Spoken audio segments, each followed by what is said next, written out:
Well, employed teachers are concerned about their job security in Indiana, and so are their future peers. News Channel 18's Ava Wilhite spoke with education majors at Purdue University to find out if education reform is deterring them from staying in state. Ava. Well, the students I spoke with say they are concerned about finding a job here in Indiana, but they seem optimistic that everything will work out before they join the workforce. They're not molding little minds yet or picking sides on the protest line, but images like this one of teachers protesting is staying in the minds of future classroom leaders.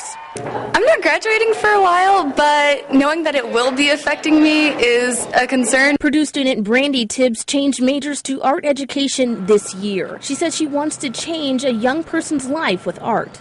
Might not being able to have a job and just worrying about where to look and things like that, because I know art programs for the most part are diminishing. Purdue's Associate Dean of the College of Education, Jim Lehman, says Tibbs isn't alone. I think there have been concerns among the students about job availability, at least in the near term. Lehman says students are aware of budget cutbacks on programs like art and music and a rising amount of reduction in force notices. We've noticed that our applications for next year are down quite a bit. Rifts are also affecting local student-teacher programs. It's a greater challenge when the school corporations are reducing the sizes of the faculties in the various schools.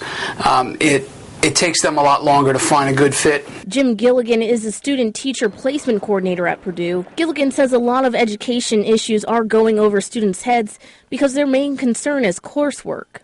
We try to tell our students to pay attention to what's going on in terms of education policy and legislation in the state, and keep an eye on that, especially if they plan to stay in Indiana. Lehman says the long-term job outlook for educators is still very good. He says over the next 10 years, we should see a 13% growth in the number of teachers needed throughout the country because of baby boomer retirement. Ava Wilhite, News Channel 18.